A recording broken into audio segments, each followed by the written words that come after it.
agent is saying run it down and go Real with 1 year on a free massive signing on bonus, 700 grand a week. He's gone, guys. I mean, if he leaves for free, I mean, you've seen plenty of Mbappe and potentially Trent and all these things. It's crazy. Saliba just confirmed he ain't going nowhere. All of you who wished him to Madrid, hold that. I'm not gonna lie. I've seen man say they're staying at a club and cutting it, so it does put a spring in my step. But I need to see that new contract, and we'll have to see in the next year in particular. Because forgive me if I'm wrong, he's contracted until 2027. Sign the contract, man. That's dead to me. We all saw Sol Campbell, and fair enough, Spurs is not levels, but we all saw Sol Campbell say, "Oh, I'm staying at Spurs." What happened? You lot are not stupid. And big Gabriel Magalhaes needs to sign a new deal. Honestly, I know Saliba's the big dog and one of the stars of tomorrow, but if I was Real Madrid and it's become clear you can't get Saliba or Saliba wants to stay, I'm going for Magalhaes. He's 27. You could argue, yo, he might think this is it. Tom Canton, big him up, man. Shout out Gooner Talks. On Saliba on his contract situation, I'm really happy here. I want to continue here. He's not going to say anything different, is he? On winning major titles, we are very close. We keep going. We don't stop working. When you are close like this, when you don't win trophies, it's sad, but I'm sure we'll arrive there. I hope so. And that's one thing I'd say. I can say the players could have done better in games, but I haven't seen them down tools or not do what rightly or wrongly what the manager's doing, telling you to do. If the players, for me, if I ever feel that I see that on a pitch, and I think it goes for all clubs and all managers, if that happens, then the man has to go because it's only going to get worse. But yeah, Saliba's never been shy to speak about silverware, has he? Saying he wants to, apparently William Saliba says he wants to continue at Arsenal, but no contract talks have started. There's no rush. Where is the sporting director? And in fact, doing that, William Saliba. He's upbeat on the Champions League. I've not been good this season. I hear that. Okay, Saliba's getting his own sentiment. Hey, my guy, we don't deserve to be top. You see, all of you lot that make excuses. Oh, we've been injured and they've been this and they've been that. This is obviously we ain't 1-9, but this is how winners move. This is how men are meant to move. And women as well that want to win shit. Saliba says the Gunners don't deserve to be top. We don't, brother. 15 points. That can't all be down to injuries. Come on now. Let's not be dumb. Were injuries the reason why we went 2 goals up against Aston Villa and didn't win? Fair enough, brother. Fair enough. If Liverpool are first, it's because they did something that we didn't do. Of course, there's a big gap. We have to keep going. They are so good as well. I think this season we don't deserve to be top. We have to keep going. We are second there. We are second, and there's the Champions League as well. We'll continue to push. My guy, man, front up to the music. None of this making excuses. Saliba says he wants to stay and win trophies at Arsenal, as leaving before them would see the fans forget about it. All right, my guy. All right, sign the deal. You got to be. Don't do this to me. I've seen Henri leave, Serge Fabregas leave, Vieira leave, Berta retire, Wenger retire. Yeah, don't. I'm not going to believe you. My heart can't believe you, Saliba, until you sign a new deal. But, bro, yeah. The French centre-back has been a mainstay of the defence for the past 3 years, but his 4-year deal expires in the summer of 2024. Why weren't there an option of a 5th? You extend that, it gives us another year of wiggle room. It's easy for me to say I'm not on the ground, never negotiated a contract in it, but you get the point. Not yet, because there is some years left. There's no rush at the minute. There is, bro. I'm happy here. That's it. Happiness is subjective. Some people have been in long-term relationship for years, woke up one day and said either to their husband or wife, I'm leaving. These things happen. I'm happy here. That's it. I want to win big things with Arsenal. If you leave this club without winning anything, the fans will forget about you. I want to win big things here. No, they'll remember you were the best team in 2024 and we were so good. 121 appearances. I want to one day be the best defender in the world. I know I have to work a lot and to win trophies as well, but that's my dream. I think I'm not so far, but I'm not at the best at the moment because for me this season I have not been so good, which is true. I think part of it is the high expectations you set the previous 2 years. I think it was good against United, and I still think you're playing to a suitable level, but you are kind of a shadow of your former self, and it's not the same. But when I've heard, obviously Odegaard's been a lot worse than Saliba, but Saliba and Odegaard, 2 of our key players, they've kind of said language and rhetoric like this. It's a bit, I don't really want to hear that, if that makes sense. Not that I don't want to hear it, but yeah, it's not rosy, is it, man? It's not rosy. Yeah, you will have to review. I have to work on my game, but this season I've not been good. I have to watch especially my partner, Gabriel, who has been so good this season. There are a few defenders better than me, but of course I have to focus on myself and work more. Saliba is yet to win a trophy with Arsenal in the Champions League. Is Arsenal's only realistic chance of silverware. Realistic, you know. They have 1 foot in the quarterfinal after winning 7-1 against PSV in the first leg, but they trail Liverpool in the Premier League by 15 points after 3 games without a win. And if that continues, 3 games without a win, we can draw ourselves out into this top 4 battle. I'm being so serious.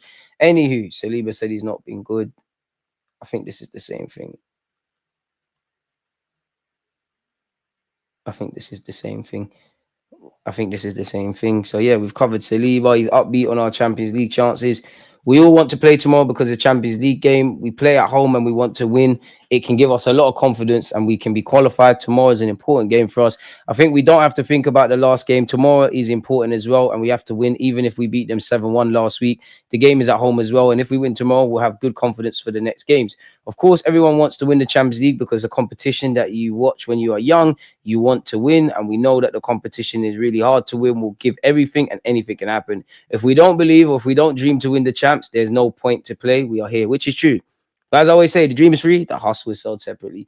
This season, with the new format, it was not easy to be qualified. Now we won the first game. Tomorrow we have a chance to win again and to be qualified. There'll be 4 games before the final. We can do it. We all believe that we can do it, inshallah, my guy. But Saka's not fit.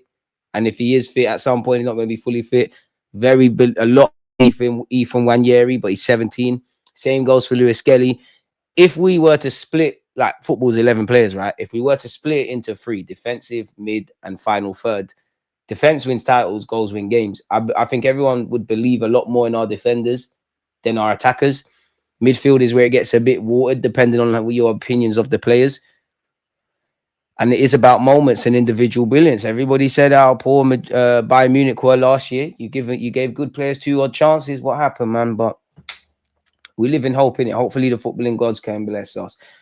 So yeah, man, it's true. Arts on his passionate celebrations. I was a big fan when I was young. When I celebrate a goal, it's because football games are so hard to win. When my teammates score a goal, I'm so happy. I always have this passion, especially because I am a big fan of this club. Playing there and scoring there is like a dream for me. I enjoy everything, every day, every game. So wake me up when it's all over. Don't leave, man. Don't leave. You're gassing me. You're gassing me. I've built fortresses around my heart where it comes to Arsenal and players in it, because Henry broke it, but when he went to Barcelona. But it's hard, man. It's hard. There's a lot of that's what annoys me above everything. I actually like a lot of you. I like the manager. I like the players. But you lot are just not getting over the line, man. So I'm forced to look at everything. I can't sit here and lie, man. It's a shame. I think I'm lucky because even with the injury of Ben White, Timber came back from an ACL, big injury. He played like he never had an ACL before. We need to hype Timber more. I tweeted it as well. All he does is read his Bible and just play good football, man. And as I said, it's refreshing. Like, obviously, people can have bad games, but Saliba does his job, Gabriel does his job, Ben White does his job, Timber does his job, Raya does his job, but from the free kick, does his job. Rice knows what he's on. Saka, when fit, does his job. Lewis Skelly and Wanyeri do their jobs. Other than that, I don't know. I want to say that about all of our players, man. So yeah, we are lucky. He is so good. We are lucky to have him. And yeah, man, big up Saliba on that one. Let's keep it moving, people. Yeah, he said there was no rush. Arteta on the title race, banter. We are going to carry on fighting to try to win every game, which is the only thing that we can do at the moment, because certainly it doesn't depend on us. That question was very predictable, by the way. True. At least you're smiling now. Last time he was asked, it was vexed. On team news, everyone who finished the game against United with no issues, so I expect the same players to be available. On the title race, we're going to carry on trying to fight and win every game. On Raheem Sterling potentially starting tomorrow, I'll decide that tomorrow. On the new sporting director, the best one for me, the ownership, the board, everyone is aligned. This is the right person to take us to the next level. That's the most important. On Zinchenko playing in midfield, he's very good with the options that we have. We believe it's a position that he can help. It's a position that he can help him. It suits him. He's played there before. He can really fit there. He's adapted well in training. I'm not sure about that part, but yeah, man. Is there anything of note? We've gone over the team news. There's no need to talk about the draw against Man United anymore. On rotations, it's unique, but it's also understanding how the game was played a week ago and the fact that everything went in the right direction for us from the beginning. We're going to have to earn the right tomorrow to go in the same direction, so we're fully focused on that. On what we can do to improve chance creation, which, yeah, you can put as many strikers and wingers as you want. That needs to improve, or we're going to have the same conversations, but who don't hear must feel. There's always improvement. And from the other day, we already talked about a lot of situations that we could have done better because the situations are there. It's about execution in football. And that's why you can do X. And my job is to give the players as many tools as possible, reassurance and confidence that we can deliver again. On whether it's realistic that we can win the champs. I mean, I don't understand the question because are Arsenal the favourites? No, when you have PSG, Real Madrid, Barcelona, Atletico, Liverpool, etc. But if you're in it, you have a statistical chance. And I guess winning it is one thing, holding the silverware, but also another way of winning it is just to stand up to be counted and react in adversity and show your unique qualities that got you to the knockout stages. Mikel Arteta, if you want to walk out of press conferences, employ me, man. I'm more than happy to talk foolishness to Sky Sports and whatnot. I've learned from the best of them. It's a competition that we put in a lot of enthusiasm, a lot of energy. We're very consistent, and winning tomorrow puts us in a very good position.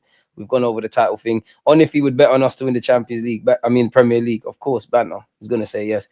On how he'll convince his players that the fight is still on both fronts. We're talking about tomorrow's game and the Champions League. That's all. On whether he would rather win the Prem or the Champs, brother, you ain't got the choice for that. But I would pick Champs. But yeah, I'm very lucky because I don't have to choose. You can't choose. Nobody has put me in that situation. We have 4 competitions at the start of the season. We go for 4 of them and see what we get. Well, we went out to semi-finals and crumbled against Newcastle. We went out to 10 Men United where it shouldn't have went to penalties. Champions League, you're still in it. Premier League, you're 15 points off. He says it there himself. On being happy we're second in the league and quarterfinals in the champs. Somebody said that. I don't know. That's for someone to understand and to put that. If someone was to say that with the injuries that we had, with the 5 red cards and everything that's going on, probably, but I don't know. Everyone has different opinions. We have to respect that. Okay. On if there's extra pressure to win this competition. Ironically, I don't think so. Maybe externally for people that will write headlines, but I don't think so. It's just not to get embarrassed. If you can win it, win it. But I don't think any else. I think Arsenal fans are more peed off about the league owing to the last 3 years, including now. And probably the league and FA Cups because of how we went out to United and how we performed across 2 legs. Champions League, you butt Real Madrid, it is what it is. It's the demands that we put on every competition that we play. It's not adding pressure. It's the reality of where we are and what we want to deliver. And we are very much conscious that the demands of this football club are to reach the highest level and to win those competitions. And if it would be a disappointment to finish the season without silverware, we're not there yet. And I think the way I describe failure would be very different, maybe to yours or someone else's. On how he would describe failure, that's for me to know. You see, the language has changed from very bullish, it's changed. That's an idiot thing, Mikel Arteta. It is failure. It is failure. Of course, silverware is not the only between winning and losing, and we can break down sport and all of that and whatnot and on a serious note, but it is failure, bro.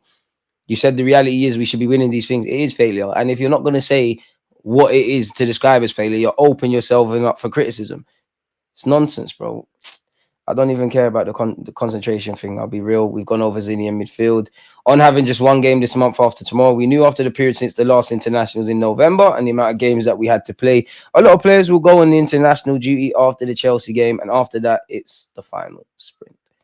On if he'll discuss Zinchenko's future this summer. I do that with every player before we finalize the season, if possible, if we have time to do that. So everybody's clear on expectations from each other, clarity about how we're feeling about each other and how that relationship can continue is the best thing. And other things to do and discuss. I'm certainly going to have that discussion with all of them. That's great.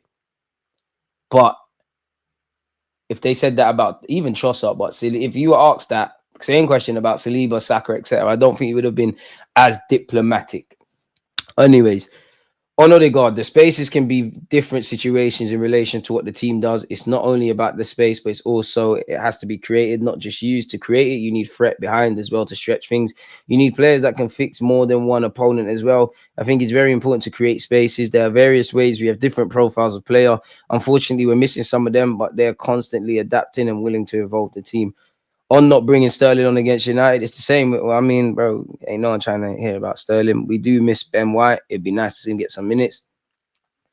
I'll tell you, you're going to do the diplomatic thing here about Nathan Butler. It'd be nice to see. I don't think the Highlanders are going to start, but it'd be nice to see them get some minutes of some sort, people. Moving on away from that, we all know Andrea Berta is set to join Arsenal as the club's new sporting director. The 53-year-old Italian left Atletico Madrid in January and has 12 years of vast experience in Atletico Madrid. So I hope you're actually beginning work now when you've actually started. We're just waiting on an announcement. But yeah, it is what it is, man, in that regard. The Daily Mail came out with something. Arsenal's new sporting director, transfer genius whose influence on Simeone built Atletico Madrid into title winners and once slapped a Man City coach. Okay, you're on crud. Okay. You're on Sappy News. Okay. Harlan, watch out when we buck you lot again. You know, we got demons. Where is the bulk of this? He left the Spanish club still with a reputation of being a polished professional who made more right calls than wrong, never sought the spotlight, and whose prints are on Atletico's most recent league title in 2021, as well as their spectacular transfer business last summer. For that paragraph alone, beyond the obvious, I want you to do well. We're all aware of the signings you made. We're all aware that Atletico Madrid are not the big boys in Spain. It's typically Barca or Real Madrid, but they've still managed to achieve success. Berta played his part in the club's impressive business last summer, although by this point he was no longer the sole authority plotting the club's ins and outs over a steak dinner with Simeone and club director general Angel Gilmarin. It was that modernization of Atletico's structure that made him want to move on after more than 11 years in the capital. He'll arrive in North London with recruitment the absolute top priority for the club that is inching towards 5 years since its last trophy and has seen its third successive Premier League title challenge slip away, this time almost exclusively due to the lack of investment in forwards. Not just that, but highlight. You bringing Simeone with you? Okay, so what's going on? He comes from a finance background. I mean, fair enough. The KSC would like that. He worked in one of Italy's largest banks, but there was always a passion for football. He put together several amateur teams in Brescia, where his talent caught the eye of local businessman Tommaso Gherardi, who owned fourth tier club Carpendolo and took him as sporting director. Then he ended up at Parma. Apparently, in 2013, he met and Atletico's Gil through a mutual contact, the super agent George Mendes. First, he advised Gil on potential signings from the Italian market. Then in 2014, he became the club's international scout. Before in 2017, officially taking the role of sporting director. Why can't we just cut to the bulk of it? Back in 2014, the team had just won La Liga and wanted to build on that success with a first Champions League crown. They reached two finals and lost them both in the next 3 seasons, but they won the Europa League in 2018 and the second league title of Simeone era in 2021. Apparently, Berta was popular in the players with the players and close enough to coach Simeone to be a regular in the Atletico dressing room. I want to see that. I think Eddie did a bit of that. Okay. On April 2022 night that the Spanish side's Champions League game with Manchester City ended with a pushing and shoving match between various members of staff of both clubs, and Berta can be seen landing a slap on the face of City Dr. Max Salah. Max Salah, I don't know you, but City are the ops. Yeah, I like you. You're the guy. You're the guy. So far, like, we're learning. This is just bare jargon, bro. Like, we know all of this so far, apart from this slap. Berta is often credited with the signing of Oblak, but the Slovenian's goalkeeper arrival was not on his direct watch. And I just want to say, do you know how naive you are if you think Mislintat, Luis Campos, this guy, these guys that are seen as the Supremos, it's them finding everyone. It's their team. They might find one or two, but it's their team. And that's not a fault. That's just, they get the credit because they're the ones there. But, you know, if you got the contacts, make it happen, man. He can't be blamed for the disastrous recruitment of João Felix for a club record 106.5 million in 2019 because the deal was the result of Felix's agent Mendes and his relationship with Gil. And although Berta is criticised in Spain for the signing of then 18-year-old Arthur Vermeeren for 16.7 million from Royal Antwerp in 2014, we all know Simeone didn't play him too much, people. The capture of the player who has since been sold to Leipzig was very much a team effort under the control of Carlos Buquero, who had in effect been brought in over Berta to manage the club's policy. In January 2024, a former agent, Buquero, a former agent who had worked closely with Mendes, joined the club. Atletico felt the wage bill needed to be brought under control. Blah blah blah. Okay, we hear that. So it just seems like essentially they were going in a different direction. At Arsenal, the recruitment policy is hardly a straightforward task either. Arteta plays a pivotal role in transfers, while there's also input from above from Vice Chair Tim Lewis and Managing Director Richard Garlick. Berta replaces interim sporting director Jason Naito, who saw the club through a tricky January transfer window, which ended with them concluding there was no option available to supplant a decimated forward line, a choice that immediately proved costly when Kai Havertz ruled out for a season. We all know he was the number 2 in it. So, yeah, and we all know he's been doing English lessons. So yeah, he's got a bunch of experience. Come do your thing for us, my guy. Simple as that. In relation to the Premier League title, we all know Liverpool are 15 points clear. Liverpool need another 16 points out of 27 that's available across the 9 games to secure their second Premier League title. That would give them 86 points out of reach of their nearest rivals, Arsenal, because even if the Gunners won their 10 remaining matches, they could only get 85 points. The earliest they could win it is the 12th.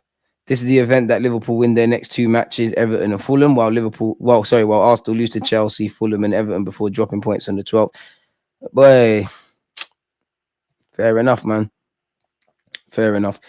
Arsenal received a huge boost in their quest of Vlahovic, with a report revealing that the Gunners could get the Juventus striker for just 25 million as interest from 5 Premier League clubs also comes to light. I respect it. Still linking us with Vlahovic. His contract is running down. He's someone that's name's always going to get thrown. All you got to do is say Arsenal interested in Vlahovic, Osimhen, Gyökeres, Sesko, or Isak, and keep it moving. Could be available for a cut price. I don't think the club are keen on him, but it wouldn't surprise me if he's on a lot of club shortlists. Juventus are open to letting him go, but also offering him a new deal. But they want the striker to accept a salary that is lower than his 215 grand a week wages. If he was to sign for Arsenal, why on God's green earth would you take a wage cut? It's not going to make sense. And apparently we asked about his signature in January, and we remain keen on a summer deal. Manchester United are also being linked. We'll have to see how that goes. What's this? Arsenal plotting a big potential big money move to sign Bruno Gomes ahead of the summer transfer. We know I'm acting like I can't read. We all know we'd love Isaac. Probably more realistic to get Gomes. You're not going to get either one. Gomes has emerged as one of the key targets to strengthen in midfield and is very highly rated at the Emirates and could capitalize on their financial difficulties to complete a deal. The financial situation at St. James's Park is unclear ahead of the summer transfer window. Admittedly, there's equally reports that say Newcastle are in great financial health for ones like this. After their spending was heavily restricted by PSR rules in the last 3 windows, the PSR issues at Newcastle could play a part. Sorry, Gomes is one Arsenal have been considering. The PSR issues at Newcastle could play a part if they're struggling to spend money. On paper, Newcastle do not want to lose any of their top players this summer, and he loves Newcastle. You'd think he's a Geordie, a Brazilian Geordie of sorts. They want to keep him at the club and build around them to become a top side. But if they're limited in their spending, they won't be able to build around those players. If it means cashing in on a major player to strengthen the rest of the squad, they could be forced into it. In any case, it would take a lot of money to get a deal done. Gomes is one of those players who would fit into most teams in the country.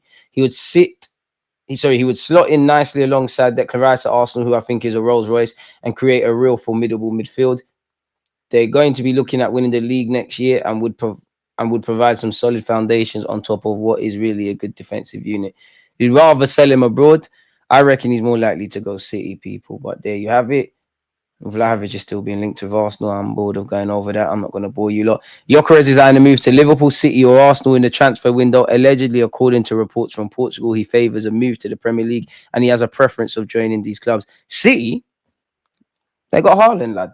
He's contracted until 2028. We all know about the release clause.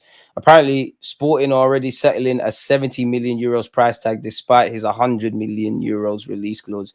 The report states the price could increase if there's a battle involving 2 or more clubs naturally. Liverpool, City and Arsenal are preferred by the Sweden international ahead of other clubs in the Premier League. Earlier reports claimed Man United were interested, but there's no mention of him. He's also linked with Real Madrid, Barcelona, Bayern Munich and PSG. PSG need a striker. Bayern, really, with Kane. Barcelona, I'm not sure. Real Madrid, sounds like nonsense to me. We're linked with Marcus Thuram. Very much silly season. Very much silly season. I like Marcus Thuram, but I don't think he's the one for us, if I'm honest with you. He's got a 70 million release clause. Second Inter player to be linked with us in as many days as well, when you think about it, to go back to Lautaro Martinez. I think Roy Keane was bang on the money in that there's no evidence. I expect Arsenal to be challenging. That has to be the minimum, but there's no guarantee. And I do think, Jamie Carragher, I'm not going to go over this, but I do think, lack of a striker is not the issue. It's a lack of creativity. I think both are an issue. I think it's a cheap way of copying out. Arsenal are investigating inappropriate comments allegedly made by supporters towards Liverpool's Tyler Hines during the 2 sides FA Cup quarter-final on Sunday, in which, we hope those individuals are found. We don't want our game of football being used for nonsense. Arsenal plotting a move to sign Gomes this summer. Yeah, right. Believe it when I see it. Once again, we've gone over the Thuram stuff. Bayern Munich will not stand in the way of a departure for Harry Kane if a club triggers his 67 million release clause this summer. Arsenal, United, and Spurs would all be interested. Bologna striker Santiago Castro has caught the attention of Arsenal ahead of a potential summer move. Manchester City are actively monitoring Real Madrid midfielder Camavinga ahead of a potential summer transfer. I'd be all over him if I'm honest. Man United are considering a move for Porto's 20-year-old striker Samu, who has a release clause of 84 million. He was linked with us as well. That's the only reason he's there. Ademola Lookman is expected to leave Atalanta this summer. He's open to a Premier League return amid links to Chelsea and Arsenal. Newcastle and Arsenal are competing to sign 80 million euro rated Hugo Ekitike, people, who could be the second kind of key player to leave Frankfurt after Mamouche in January. Arsenal are also interested in Ekitike, but are yet to make any concrete approach. Unlike Newcastle, however, Andrea Berta's impending arrival as sporting director could change matters, and the Gunners could then begin making progress on their summer targets. Newcastle would be willing to meet Frankfurt's asking price in the event of a sale for Alexander Isak, people. What's this? Inaki Pena is looking to get out of Barca, presenting Arsenal with a brilliant solution to the goalkeeping problem. I mean, he could be the number two. Manchester City, as well as Manchester City, Manchester United, and Arsenal, as well as Barcelona, have all been linked with Espanyol's Garcia. We're going to have to sort out the goalkeeping situation, people. So it'll be interesting. What's Romano said here about Semenyo, who said the Emirates is his favourite ground to play at. Bournemouth naturally want to hold on to not only their manager, but the Kluiverts, the Heinsens, the Kerkeses, the Semenyos. I think Kerkes is gone. I got no evidence of this, but I think Liverpool are going to go get you.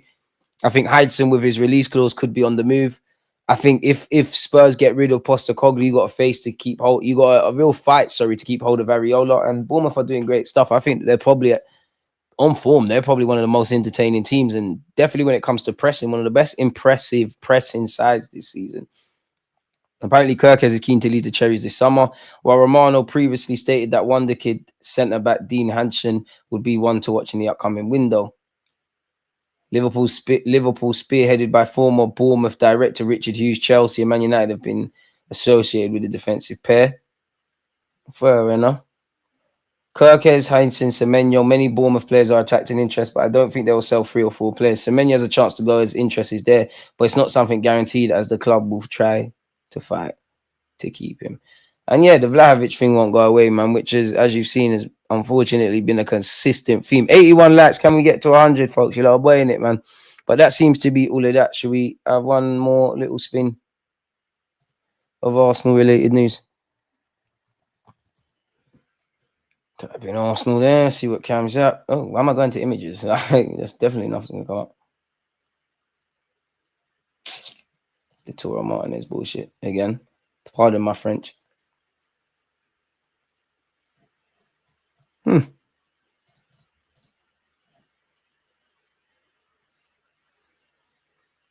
Oh, well, let's see this. Also plotting a move to sign Toro Martinez as they prioritize the signing of a new striker this summer. I don't believe that. I mean, it's easy to link us with every striker on the planet, really, for various reasons. Martinez has risen towards the top of their list of targets. He's a very physical forward, very strong. He scores goals, which is what they need first and foremost. He's got a lot of experience at Inter Milan and with Argentina, which will be a valuable asset. Arsenal playing a certain way under Arteta, and it reminds me a bit of what Man City used to do. It's about controlling the game, keeping the ball and working it around until an opportunity arrives. But until City brought in Haaland, there would be games where they would be going side to side without having that player who they could look for in the box. At their best now, they still keep the ball and work it, but they put the ball in the box and he scores.